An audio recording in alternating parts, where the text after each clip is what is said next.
I'm Eleanor, 34 years old, sitting alone at my sister Jessica's federal honors gala. The black sheep who failed despite my secret career. Mom and Dad fawn over Jessica, their federal prosecutor star, while pretending I don't exist. I've grown accustomed to being overlooked, dismissed as the family disappointment. So I sit quietly, watching from the shadows, until Jessica's superior approaches our table. His eyes widen in recognition. "Eleanor Adams," he says, loud enough for my family to hear. "Director, I served under you during Operation Nightfall. If you've ever been underestimated by those closest to you, drop a comment below sharing your story. Hit subscribe to follow my journey from being the family disappointment to something they never imagined." Growing up in Brookline, a wealthy Boston suburb, meant living under the weight of expectations. Our family name, Adams, carried generations of success. My parents, Margaret and Harold Adams, defined achievement through a narrow lens: prestigious universities, traditional careers, and social status. They weren't cruel people, just products of their upbringing who struggled to see value in divergent paths. From the beginning, Jessica embodied everything they valued. 2 years my junior, she brought home perfect report cards, played violin beautifully, and charmed every adult she met. Her academic trajectory was flawless: valedictorian, Harvard undergraduate, Yale Law. Jessica never questioned the path laid before her, finding genuine joy in meeting expectations. I differed fundamentally. My mind worked in patterns, connecting seemingly unrelated information in ways that confused my teachers. While Jessica memorized facts, I questioned systems. Where she excelled in structured environments, I grew restless. My third-grade teacher called me too curious for her own good during a parent conference, a phrase my mother repeated with thinly veiled disapproval for years afterward. Our dinner table became a battlefield disguised as family time. "Jessica received another academic commendation today," Mom would announce, before turning to me with that familiar expression of hope mixed with disappointment. "Eleanor, did anything interesting happen at school?" The question always hung awkwardly, as my accomplishments rarely fit their definition of success. My artistic talents surfaced early. I filled sketchbooks with intricate drawings, focusing on details others missed. I could recreate conversations verbatim after hearing them once. I noticed patterns in behavior, predicting outcomes that seemed invisible to others. These abilities, which would later become professional assets, were dismissed as quirky hobbies at home. "Drawing is a lovely pastime, Eleanor," Dad would say, "but it won't build a career." This came after I won a statewide art competition at 12. The certificate remained in my desk drawer while Jessica's debate trophies claimed the living room shelves. Despite their dismissal, teachers noticed my leadership abilities. In group projects, I naturally organized complex tasks, assigned roles based on strengths, and synthesized information. Ms. Winters, my 8th grade social studies teacher, pulled me aside after a geopolitical simulation. "You have a strategic mind, Eleanor. You see the bigger picture when others get lost in details." Those words sustained me through years of familial indifference. The greatest schism came during college applications. Jessica followed the preordained path to Harvard, but I applied to Georgetown's School of Foreign Service without telling my parents. Their security backgrounds program offered exactly what I wanted. The day my acceptance arrived, I placed the letter on the kitchen island before dinner. Mom opened it, her expression shifting from curiosity to confusion to disappointment. "Georgetown? Why would you apply there when we discussed Princeton?" The "we" struck me as particularly revealing. My preferences had never factored into their plans. "They have the best intelligence and security program in the country," I explained, trying to contain my excitement. Dad scoffed. "Intelligence work? That's glorified clerical duties or dangerous fieldwork. Neither suitable for an Adams woman." Their reaction crushed me, but didn't surprise me. The dinner that followed featured uncomfortable silence interrupted by pointed questions about reconsidering my decision. Jessica watched silently, caught between family loyalty and sisterly support. My high school graduation crystallized our family dynamic perfectly. As I crossed the stage, I heard polite applause from my parents, nothing like the enthusiastic cheering they'd displayed for Jessica 2 years prior. At the celebratory dinner, they spent more time discussing Jessica's internship at a prestigious law firm than acknowledging my summa cum laude honors or full scholarship. That night, lying in my childhood bedroom, I made a decision that would shape my future. I would forge my own path, with or without their approval. If they couldn't recognize my worth through their narrow lens, I would find validation elsewhere. What I didn't realize then was how completely this resolution would transform my life, creating a chasm between us that would widen with each passing year. The college years provided blessed distance. Georgetown welcomed my analytical mind and unconventional thinking. For the first time, I found myself surrounded by people who valued the very traits my family dismissed. Holidays became exercises in emotional endurance, brief returns to a world where I never quite fit. "How's school?" they'd ask perfunctorily at Thanksgiving. "It's challenging and fascinating," I'd respond, eager to share. "That's nice, dear. Jessica just got selected for law review." And the moment would pass, my experiences deemed less worthy of exploration. By senior year, I'd accepted this dynamic, finding freedom in lowered expectations. They expected little of me, which paradoxically allowed me to take risks and follow my instincts. While Jessica labored under the weight of their approval, I discovered liberation in its absence. This realization didn't ease the pain of being overlooked, but it helped me recognize the unexpected gift hidden within their dismissal: independence. My career began not with a job application, but with a conversation. During my junior year at Georgetown, Professor Adrienne Lawson asked me to stay after her advanced intelligence analysis seminar. Tall and imposing with silver-streaked hair, she carried herself with the quiet confidence of someone who'd seen things others hadn't. "Your analysis of the Azerbaijani energy corridor scenario was remarkably insightful," she said, leaning against her desk. "You identified vulnerabilities the actual agency missed during their initial assessment." I thanked her, unsure where the conversation was heading. "I don't usually do this," she continued, "but I'd like to recommend you for a special internship program." She handed me a business card with only a name and phone number. "Call this number if you're interested. Say Adrienne sent you." That phone call led to a series of interviews in nondescript government buildings, culminating in an offer to join a specialized intelligence training program after graduation. The catch? Much of my work would be classified, limiting what I could share about my career. I accepted without hesitation. Finally, my analytical abilities would serve a genuine purpose. The program proved even more challenging and fulfilling than I'd hoped. My class started with 30 candidates. Only 12 completed the rigorous 6-month training. I graduated second in my cohort, earning immediate placement in a tactical analysis unit. My first apartment in Arlington was small but mine. When my parents visited exactly once, their disappointment was palpable. "You work for the government now?" "I suppose that's stable," Mom said, examining my modest furniture with thinly veiled disapproval. "What exactly do you do all day?" Dad pressed, clearly picturing me filing paperwork. "Intelligence analysis," I answered truthfully but vaguely. "Like a research assistant?" he asked. Rather than correct him, I simply nodded. Their narrative of my mediocrity was already firmly established. Contradicting it seemed pointless. They left early, citing dinner plans with Jessica's law school mentor. My first major operation came 8 months into the job. Our unit intercepted communications suggesting a potential attack on a diplomatic mission in Eastern Europe. I noticed a pattern others missed, connecting seemingly random phrases to an obsolete Soviet-era code system I'd studied in training. My insight allowed us to pinpoint the target and timing, enabling preventative measures that saved 37 lives.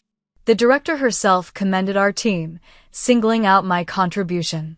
Adams showed exceptional pattern recognition and historical knowledge, she noted in the official report. That night, alone in my apartment, I allowed myself to feel the pride my family had never provided. 2 weeks later, I received a promotion and my first significant pay increase. The same day, Jessica called to remind me about her law school graduation ceremony. "You'll be there, right?" Mom and Dad are organizing a huge celebration.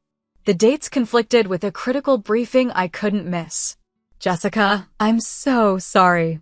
There's a work commitment I can't reschedule." "A work commitment?" "You're analyzing reports. What could possibly be so important?" Her voice carried the familiar family assumption that my career held minimal significance. "It's complicated," I offered lamely, unable to explain that I'd be briefing senior officials on national security threats. "You know what? Don't bother. Mom said you'd find an excuse." She hung up before I could respond. The graduation weekend arrived with a barrage of accusatory texts from my parents. I was selfish, unreliable, jealous of Jessica's success. Each message reinforced their perception of me as the family failure, the daughter who couldn't even show up for important occasions. Meanwhile, I sat in a secure briefing room, presenting intelligence that would redirect counterterrorism resources and potentially prevent multiple attacks. The dichotomy was surreal, professionally respected for my expertise while personally condemned for the very same commitment that made me valuable. Jessica eventually accepted my apology, though our conversations grew increasingly strained. She shared stories of clerkship interviews and law firm prospects, while I deflected questions about my own work with vague references to government projects.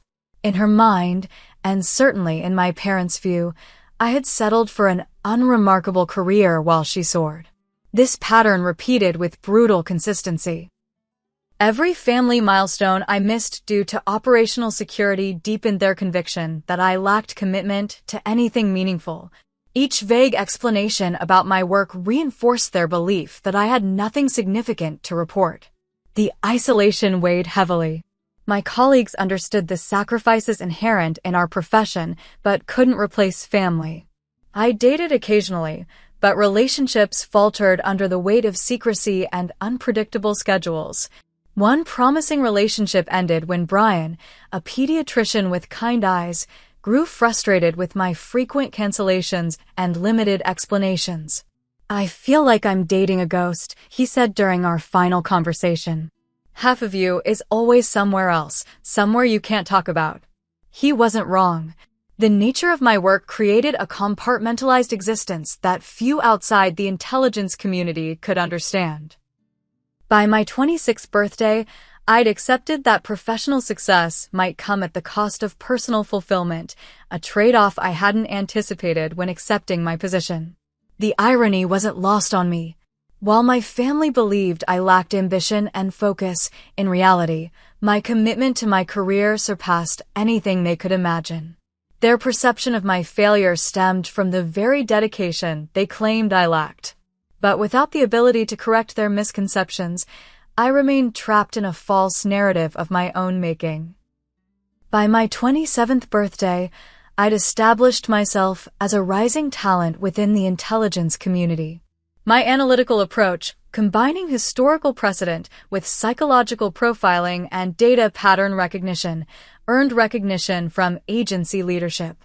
3 years after joining as a junior analyst, I received promotion to team leader, overseeing 6 experienced intelligence officers. My first leadership test came with the Carrie Stan hostage crisis. When militants captured 3 American aid workers, my team was tasked with developing personality profiles of the captors and predicting negotiation scenarios. Working 72 hours nearly continuously, I identified the faction's internal power struggles and recommended an unconventional approach, targeting the second in command rather than the official leader. The strategy worked. All hostages returned safely, and the operation earned commendation from the Director of National Intelligence himself. Within months, I received promotion to department head, becoming one of the youngest to hold the position in agency history. This professional ascent contrasted starkly with my deteriorating family relationships. My necessary international travel and irregular hours further convinced my parents that I lacked stability and direction. When I missed Thanksgiving due to an urgent situation in Southeast Asia, my mother's disapproval reached new heights. "Even your cousin Tracy makes time for family, and she is twins," she said during our tense phone conversation. "She manages a whole dental office and still attends every family gathering." The comparison stung particularly because I couldn't explain that I'd spent Thanksgiving coordinating an intelligence operation that directly impacted national security. Instead, I apologized inadequately and endured her disappointment. Christmas that year proved even more difficult. I managed to attend our traditional family dinner, arriving directly from the airport after 3 sleepless nights managing a crisis. The table conversation quickly turned to everyone's accomplishments. "Jessica just won her first major case," Dad announced proudly, raising his glass.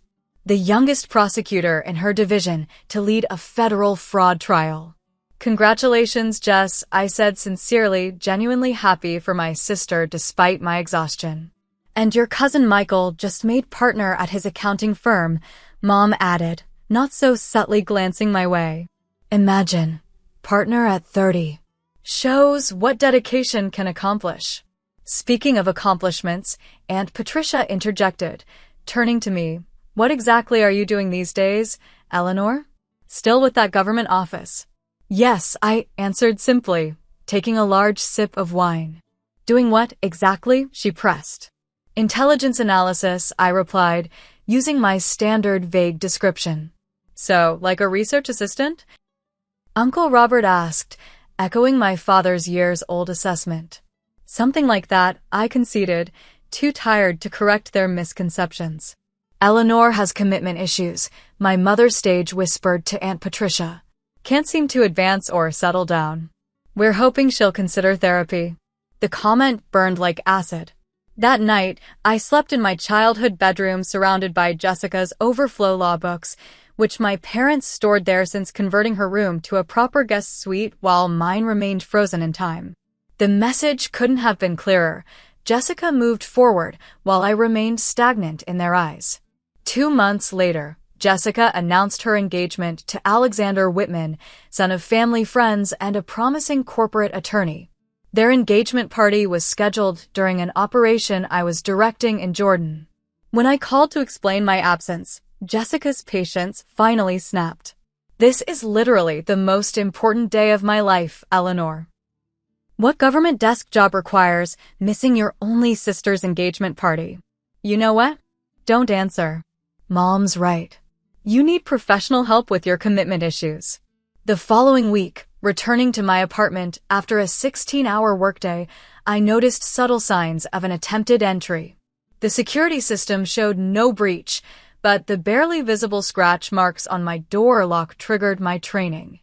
I reported the incident immediately, and agency security confirmed an expert attempt to access my residence. The security breach necessitated immediate protocols. I relocated to a new apartment under enhanced security measures, with limited disclosure of my address, even to family. When I provided only my new phone number but refused to share my address with my parents, citing privacy concerns, their reaction proved predictably negative. "Paranoia isn't healthy, Eleanor," my father stated during our increasingly rare phone call. "First the job secrecy, now hiding your address. Your mother and I are concerned about your mental state." "I'm perfectly fine, Dad," I insisted, unable to explain that the security measures protected not just me but potentially them as well. "Are you involved with something illegal? Drugs? Some kind of trouble?" he pressed. "No, nothing like that. I just value my privacy." "Privacy from your own family," he replied flatly. "That's not normal, Eleanor." By this point, the gap between my professional reality and my family's perception had grown so vast that bridging it seemed impossible. In their narrative, I had become increasingly unstable, possibly suffering from paranoia or other mental health issues, all stemming from my inability to achieve legitimate success like Jessica. The truth couldn't have been more different. My rapid career advancement, the lives saved through operations I directed, the recognition from the highest levels of government all remained invisible to those who should have been proudest. I had learned to find validation in my work rather than family approval, but the disconnect created a persistent ache that professional success couldn't fully assuage. Each family gathering became an exercise in restraint, listening to thinly veiled concerns about my situation, while knowing I'd accomplished more than they could imagine. The double life took its toll, creating a compartmentalization that seeped into every relationship. Few friendships survived the necessary secrecy, and romantic relationships proved nearly impossible. Yet despite everything, I never regretted my choice. The work fulfilled me in ways nothing else could. Each successful operation, each threat neutralized, each analysis that proved accurate reinforced that I had found my purpose. If the cost was my family's approval, it was a price I had reluctantly learned to pay. The director's office featured understated elegance, mahogany furniture, subdued artwork, and bulletproof windows overlooking the Potomac. At 31, I became the youngest person ever to occupy this space, appointed director of a specialized intelligence unit focusing on emerging non-state threats. The promotion came after I correctly identified a complex terror financing network that had eluded detection for years. Your ability to connect seemingly unrelated data points is unparalleled, Adams, the deputy director said during my appointment meeting. The Hal Bridge operation alone justified this promotion, but your consistent record makes this an easy decision. Taking leadership meant developing new approaches to intelligence gathering. Traditional methods often miss the subtle connections between digital financial transactions, social media patterns, and physical movements. I implemented a revolutionary cross-disciplinary approach, combining technological surveillance with anthropological and psychological analysis. My first year as director brought intense challenges. A sophisticated terrorist cell emerged with encryption capabilities that thwarted conventional monitoring. After weeks of minimal progress, I proposed an unconventional approach. Rather than attacking their communications directly, we would analyze peripheral patterns, tracking power usage, supply purchases, and travel anomalies. This methodology yielded results within days. We identified 3 operational hubs and neutralized a plot targeting transportation infrastructure across multiple countries. The operation represented the finest example of my analytical philosophy, looking beyond obvious data to find truth in peripheral patterns. President Wilson himself signed the classified commendation, though the public would never know how close they came to disaster. At the hidden medal ceremony in a secure government facility, I accepted the Intelligence Distinguished Service Medal surrounded by colleagues who understood the significance of our work. Not a single family member attended. They couldn't know about this pinnacle achievement. Instead, that same week brought Jessica's wedding invitation, accompanied by a handwritten note. I hope you'll manage to attend this important family event, unlike my engagement party. Please confirm ASAP as seating arrangements are finalized. The passive-aggressive tone wasn't subtle, but I understood her frustration.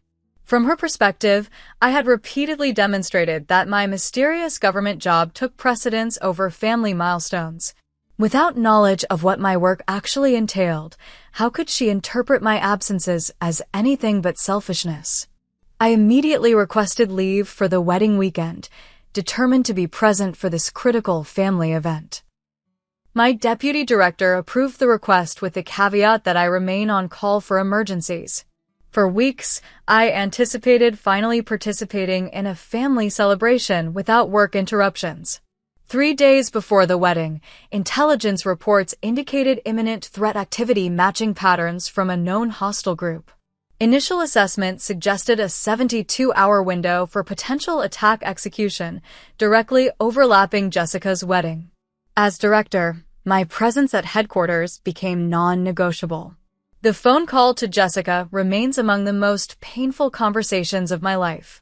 "You're not coming," she stated flatly when I began my explanation.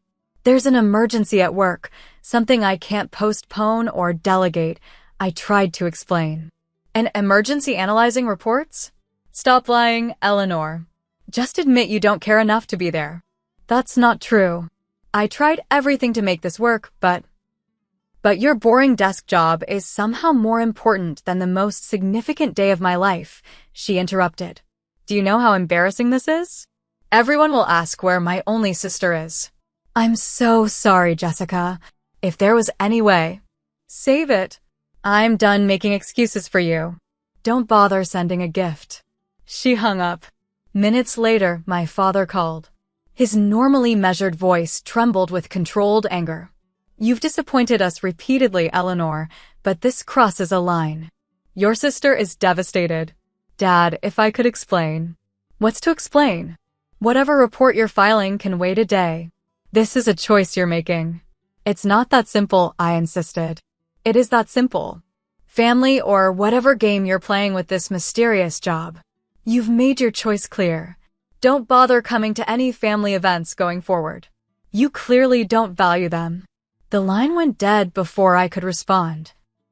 That night, while directing an operation that ultimately prevented a mass casualty attack, I silently wept in my office during brief moments alone.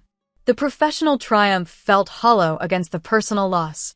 In the weeks following, my mother left voicemails expressing concern about my mental health and inability to maintain normal relationships. She mentioned speaking with friends about residential treatment options for adults with social adjustment disorders. The irony cut deep. My psychological evaluation scores ranked in the agency's top percentile for stability and stress management. 6 months after Jessica's wedding, I received an invitation to my cousin's baby shower with a note from my mother. "Eleanor, we're including you despite your issues because family should support one another. Please consider bringing your therapist if attending alone feels too challenging." The final straw came when I learned through agency channels that my mother had discussed my concerning behavior and possible paranoid tendencies with a neighbor who worked for the Department of Health and Human Services. Attempting to get information about involuntary psychological evaluation procedures. After 5 intense years as director, marked by unprecedented operational successes and complete familial alienation, I made a difficult decision. The constant compartmentalization had taken its toll. While I remained committed to the mission, I needed a role that allowed more personal stability. When offered a transition to a senior consulting position, I accepted, seeking balance I hadn't previously believed possible. The wood-paneled office overlooking Georgetown offered a stark contrast to my previous workspace. As a senior intelligence consultant, I maintained security clearance while gaining control over my schedule.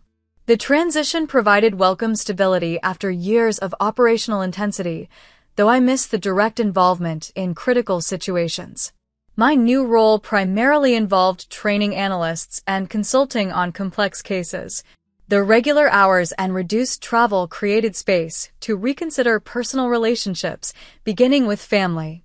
After a month settling into my position, I called my mother, suggesting lunch. Her surprise was audible. "Eleanor? This is unexpected." "I've had some work changes," I explained. "More regular hours now." "Well, that's good to hear," she responded cautiously. "I suppose we could meet at the club next Wednesday." The lunch proved predictably awkward. Mother spent the first 20 minutes updating me on Jessica's flourishing career and recent house purchase with Alexander. When she finally asked about my work, her expression suggested she expected little of interest. "I'm consulting now," I offered. "Training government analysts." "So you've left your previous position? Was there a problem?" The question carried clear implication that failure, not advancement, prompted my career change. "It was my choice," I clarified. After succeeding in my previous role, I wanted something with more regular hours. She nodded dismissively. Well, stability is important. Better late than never to recognize that. Perhaps now you'll consider settling down properly. Despite the frustration, I maintained contact, gradually re-establishing minimal family connection. Thanksgiving arrived with an invitation that revealed their unchanged perception of me. While Jessica and Alexander received assigned seats at the main table with my parents, I discovered my name card at the children's table alongside teenage cousins. There wasn't space at the adult table, my mother explained unconvincingly, despite 2 empty chairs later filled by last-minute family friends. During dinner, I overheard Uncle Robert speaking to my father in the kitchen. "Harold, what exactly is Eleanor doing these days?" "Still that government job." "Some kind of training role now," Dad responded. "Teaching clerical skills to new hires, I gather." Shame about her wasted potential. She was so bright before she got difficult. The conversation stung, but I had grown accustomed to their dismissal. What surprised me was Jessica's reaction afterward. She found me alone on the porch after dinner. "That wasn't right, putting you at the kids' table," she said, leaning against the railing beside me. "I'm used to it," I replied, watching my breath form clouds in the cold November air. "Maybe you shouldn't be." Her tone carried unusual warmth. "Listen, I'm still upset about the wedding, but lately I've been wondering if there's more to your job than you can say." The comment startled me. "What makes you think that?" "Last month, I worked a case involving classified information protocols. It made me realize there are legitimate reasons people can't discuss their work." She studied my expression carefully. "Is that your situation, Eleanor?" The question represented the first genuine interest anyone in my family had shown in understanding my reality. "I can't really answer that," I replied carefully. Jessica nodded slowly. "That actually tells me something." She squeezed my arm gently. "I've got to get back inside, but let's talk more soon." This small breakthrough with Jessica coincided with her rapid professional advancement. After 3 years as a federal prosecutor, she transferred to a specialized division handling complex national security cases. Our parents' pride reached new heights with each career development. "Jessica's been selected for the Attorney General's Special Task Force," Mom announced during a family dinner. "Only 5 prosecutors nationwide chosen for this honor." "Congratulations," I said sincerely. Despite everything, I never resented Jessica's success. "Thanks," she replied, then surprised me by adding, "Actually, I'm working with some intelligence analysts now. Makes me think of you sometimes." Our mother quickly redirected conversation to Jessica's achievements, but something had shifted between us sisters. Jessica began calling occasionally, asking vague questions about analytical approaches or bureaucratic navigation that suggested genuine professional interest. These conversations, while careful to avoid classified specifics, created the first authentic connection we'd shared since childhood. 6 months into this tentative reconciliation, Jessica called with unexpected news. "I've been invited to the Federal Honors Gala next month. They're recognizing our task force for the Wilson prosecution." "That's fantastic, Jessica. You deserve it." "Thanks," she hesitated. "Listen, the invitation includes a +1. Alexander has a conflict that weekend. Would you want to come? It might be interesting for you, given your analytical background." The invitation shocked me. "Are Mom and Dad attending?" "Yes, but this isn't about them." "I'd like you there." Her sincerity seemed genuine. I accepted, though anxiety followed. The gala would likely include intelligence community members who knew my actual role. The potential for my family to discover the truth created both anticipation and dread. After years of mischaracterization, part of me longed for vindication, while another part feared the consequences of revelation. As the event approached, I debated strategies. Should I maintain the charade, avoiding former colleagues, or allow natural interactions that might expose my actual position? The question consumed me as I selected an appropriate dress and prepared mentally for an evening that could permanently alter my family dynamic. The Federal Honors Gala transformed the National Building Museum into a wonderland of subtle elegance. Crystal chandeliers cast warm light across marble columns while string musicians played softly from a balcony. Government officials, military officers, and legal professionals circulated in formal attire, their quiet conversations punctuated by occasional laughter. I arrived separately from my family, needing time to compose myself before the inevitable awkwardness. Standing alone near an ornate pillar, I spotted several intelligence community members who nodded discreetly in recognition. Director Harrington, my former superior, raised his champagne glass slightly in acknowledgement before continuing his conversation with a Supreme Court justice. My parents and Jessica arrived 15 minutes later, my mother resplendent in midnight blue, my father distinguished in his tuxedo, and Jessica confident in burgundy. They paused at the entrance, scanning the crowd before noticing me. My mother's expression tightened slightly upon seeing me, the familiar look of preemptive disappointment settling into place. "Eleanor, you're actually here," she said, kissing the air beside my cheek. "That's a lovely dress. Department store? Custom made, actually," I replied, knowing she would assume I'd overspend rather than recognize the designer's work. Dad offered a perfunctory embrace. "You look well. Found the place all right?" "Yes, I've been here before," I answered truthfully, remembering a classified briefing held in the building's secure sublevel years earlier. "For what?" he asked, genuine confusion crossing his features. "A government function," I replied vaguely. Jessica saved me from further explanation, greeting me with unexpected warmth. "I'm glad you came. Let me introduce you to some colleagues."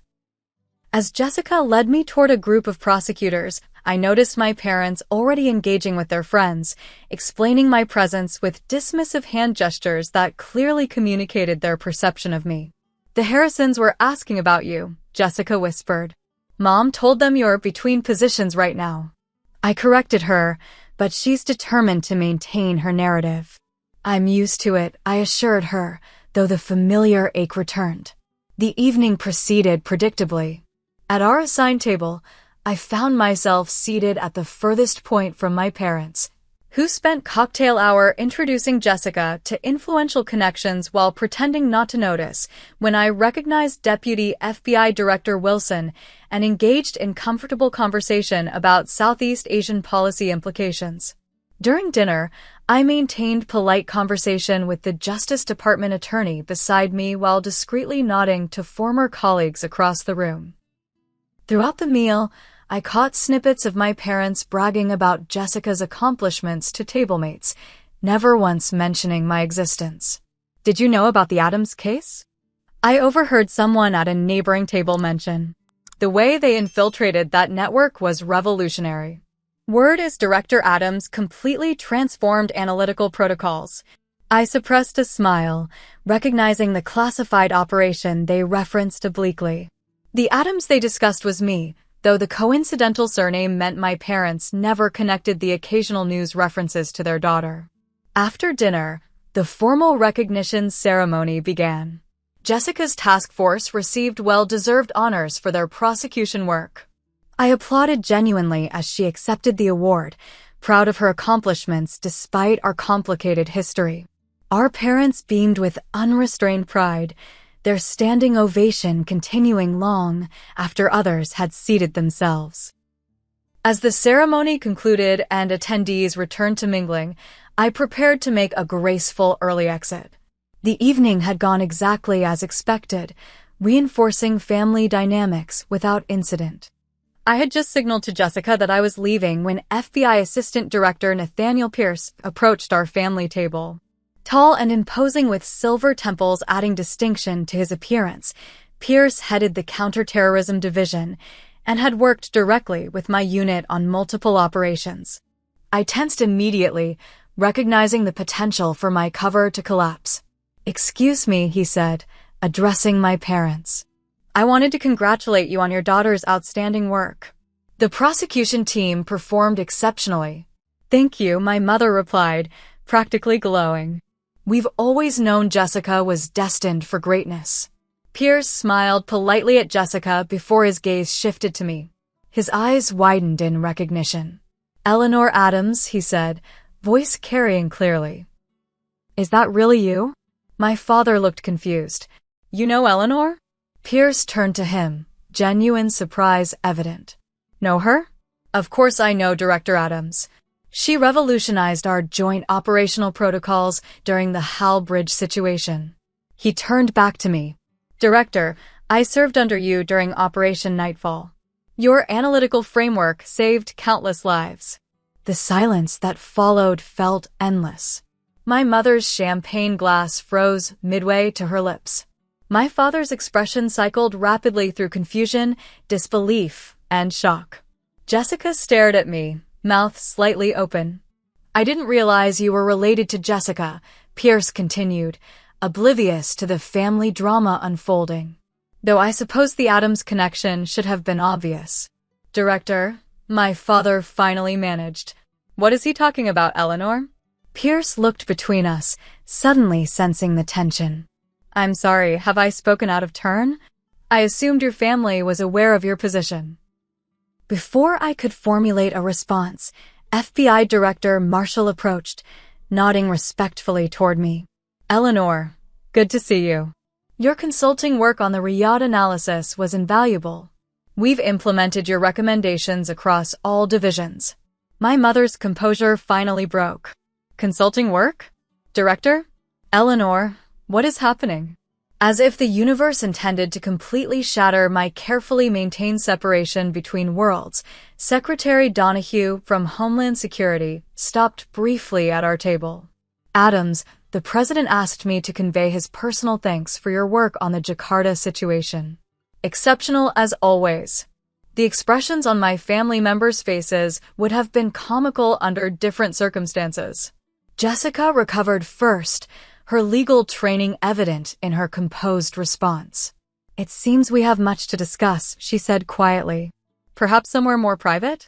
FBI Assistant Director Pierce, finally registering the situation, made a graceful exit.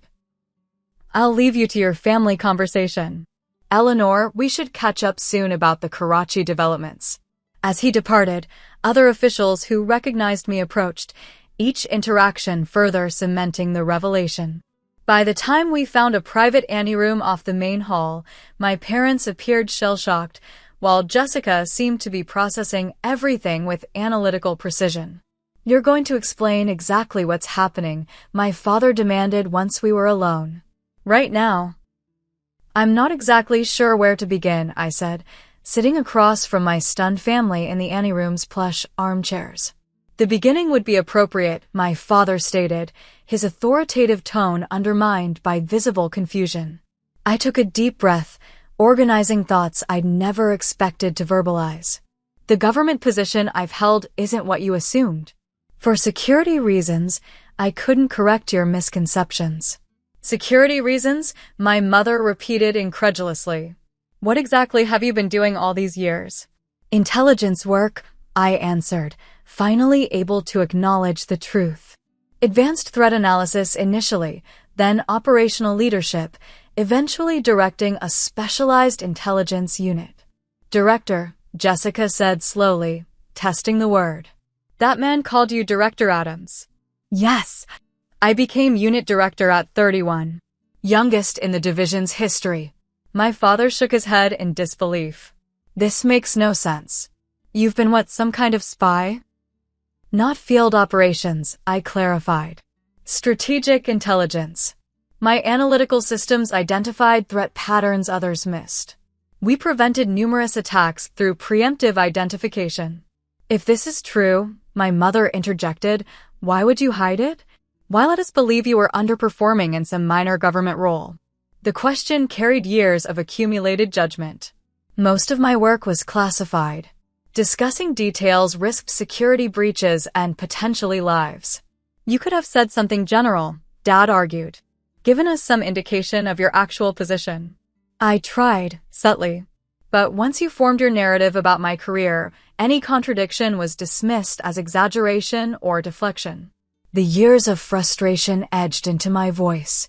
You decided early on that Jessica's path represented success and mine represented failure. Evidence to the contrary never penetrated that belief. Jessica leaned forward, her legal mind visibly connecting dots. The wedding, my engagement party, all those family events you missed. National security emergencies, I confirmed. I missed your wedding coordinating a response to an imminent threat. I couldn't explain without compromising classified information. So, all this time, my father said slowly, while we worried about your stability and career progress. I was directing operations that saved American lives. I finished quietly, receiving commendations you never knew about. My mother's perfectly manicured hand trembled slightly as she reached for her water glass. I told Caroline Reynolds you might need psychiatric intervention. I suggested to everyone you couldn't maintain normal relationships because of emotional issues. I know, I acknowledged. Agency security flagged your conversations about my mental health with your neighbor at Health and Human Services. Her eyes widened.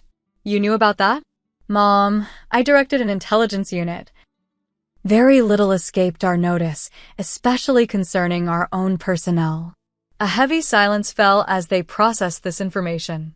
Jessica broke it first, her expression showing dawning comprehension.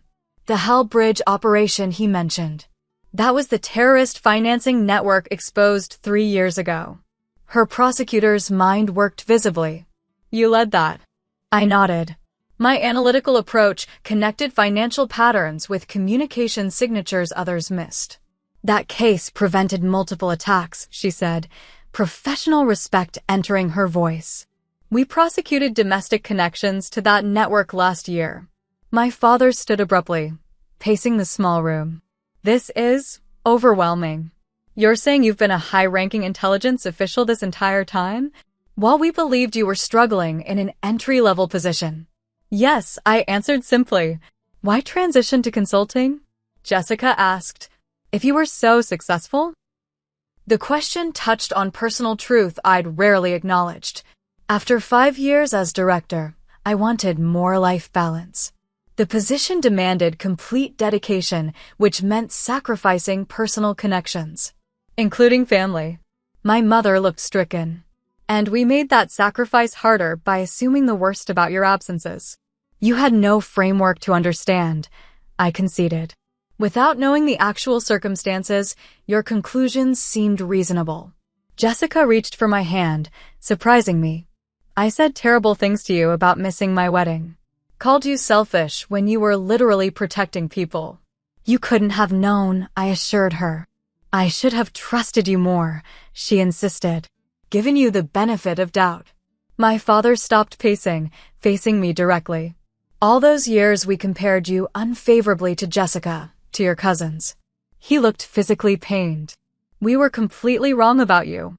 Not completely, I corrected gently. You were right that I followed a different path. You just misunderstood where that path led. The conversation continued for nearly 2 hours, my family alternating between apologies, questions, and adjusting their fundamental understanding of who I was. My mother cried when I described receiving the Intelligence Distinguished Service Medal alone, with no family present. My father struggled visibly with reconciling his dismissive judgment against the reality of my accomplishments. Jessica asked the most insightful questions, her legal background helping her understand the constraints of classified work. All those times you called to ask about my cases, were you actually guiding me using your intelligence background? I smiled. Sometimes. I couldn't be explicit, but I tried to help when appropriate. As the evening wound down, we reached no neat resolution. Years of misunderstanding couldn't be undone in a single conversation. But something fundamental had shifted. The wall of misperception had cracked, allowing possibility for genuine connection. We should continue this conversation, my father suggested as we prepared to leave. Perhaps dinner next weekend? At our home. The invitation represented more than a meal. It acknowledged the need for rebuilding relationship on new, truthful foundation. I'd like that, I accepted. The following week brought significant adjustment. My parents called daily, each conversation awkwardly navigating between apologies, questions, and attempts to re-establish connection. My mother struggled most visibly, her carefully constructed narrative about her daughters completely upended. "I don't know how to talk to you," she admitted during our third call. "For years I've thought of you one way, and now everything's different." "I'm still the same person, Mom," I reminded her. "You just know more about me now." "That's just it," she sighed. "I realize I never really knew you at all." That's a difficult thing for a mother to accept. My father approached the situation differently, researching publicly available information about intelligence operations I might have directed. During our dinner at their home, he presented clippings from newspapers mentioning intelligence community successes, with dates corresponding to my tenure. "This terrorist cell disrupted in Vienna," he said, pointing to an article. "Was that your operation?" "Dad, you know I can't confirm or deny specific operations," I reminded him gently. Right, he nodded, though pride shone in his eyes at the possibility. Jessica proved most adaptable, perhaps because her own work touched the edges of national security. She invited me to lunch, bringing case files she could legally discuss, seeking my analytical perspective. "I should have recognized your capabilities sooner," she said over coffee. "The signs were there, if I hadn't been so wrapped up in comparing our paths." We were both playing roles assigned early, I observed. You as the perfect daughter, me as the disappointment. Breaking free of those narratives isn't easy. She nodded thoughtfully. "I've been the successful one for so long, I never questioned whether that measurement was accurate. Turns out my big sister outranked me significantly." We laughed together, perhaps the first genuine shared moment in decades. The rebuilding process moved gradually, with setbacks and progress in equal measure. My mother occasionally slipped into old patterns, making comments about my personal life that revealed lingering judgment. My father sometimes introduced me with excessive emphasis on my intelligence background, overcompensating for years of dismissal. 3 months after the gala revelation, we gathered for another family dinner. As conversation flowed more naturally than before, I realized something important had shifted within me. For years, I had measured my worth against my family's approval, even while pretending their opinion didn't matter. The validation I'd secretly craved had finally arrived, yet it felt less significant than anticipated. The true freedom came not from their recognition, but from my self-acceptance. My work had saved lives. My analytical mind had served genuine purpose. Whether my family understood that value or not, it remained intrinsically worthwhile. That night, driving home, I reflected on life's strange ironies. For years, I had maintained 2 separate identities, the professional success unknown to my family and the family failure disconnected from my achievements. The compartmentalization that once protected national security had also perpetuated personal misunderstanding. With those barriers now partially dissolved, I discovered something unexpected. I no longer needed my family's validation to feel complete. Their recognition was welcome, but no longer essential to my sense of self. The most profound lesson wasn't that they had misjudged me, but that I had allowed their judgment to matter so deeply. True success, I realized, comes not from external validation, but from living authentically according to one's own values and abilities. My intelligence career provided that authenticity, even when unrecognized by those closest to me. The revelation at the gala didn't create my worth. It merely made visible what always existed. This understanding brought peace I hadn't experienced before. The relationship with my family would continue evolving, hopefully growing healthier with honest communication. But regardless of that outcome, I had found something more valuable, self-validation independent of external approval. The journey from family disappointment to recognized professional wasn't about proving others wrong. It was about discovering that their perception had never defined my reality. In the intelligence world, I learned that truth often hides beneath misleading surface appearances. The most important application of that lesson wasn't in national security analysis, but in understanding my own life's value, regardless of who recognized it.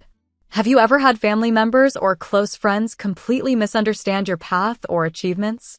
How did you handle that disconnect between their perception and your reality? Sometimes the hardest part isn't the work itself, but having your efforts dismissed or misinterpreted by those closest to you.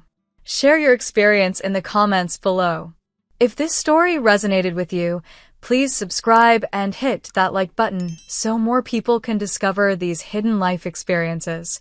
Thank you for listening to my journey, and remember that your worth isn't determined by others' recognition of it.